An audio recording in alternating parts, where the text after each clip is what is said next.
Fear is usually treated like the enemy of success.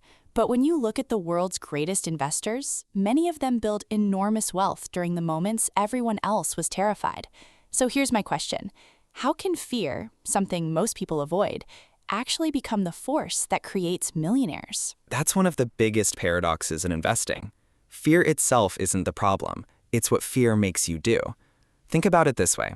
If you're hiking near the edge of a cliff, fear keeps you alive. It tells you to slow down and pay attention. In investing, fear should do the same. It should make you think more carefully, not run away. The trouble is that most people confuse fear with panic. Fear asks questions. Panic demands immediate action.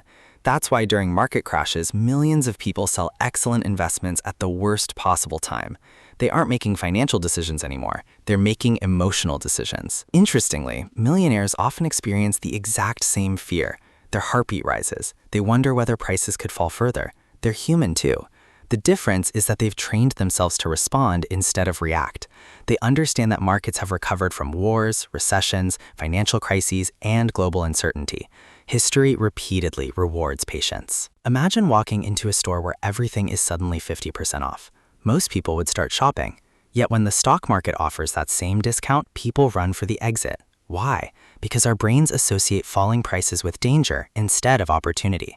That's one of the most expensive psychological mistakes investors make. There's an old saying that the stock market transfers money from the impatient to the patient. I think it goes even deeper. It transfers wealth from the emotionally reactive to the emotionally disciplined. Some of history's greatest fortunes were built during periods when headlines predicted disaster. While the crowd focused on today's fear, disciplined investors focused on tomorrow's value. They understood that markets often price in emotions long before they price in reality. This doesn't mean buying every falling investment. Wisdom still matters. Good investors ask better questions. Has the business fundamentally changed? Is this temporary fear or permanent damage? Those questions separate investing from gambling. Here's something most people never hear. Confidence doesn't come before investing. It usually comes after you've survived uncertainty a few times. Every market cycle teaches you that fear is temporary, but quality investments can keep growing for decades. So instead of asking, how do I eliminate fear? Ask, what is fear trying to teach me? Sometimes it's warning you to avoid unnecessary risk.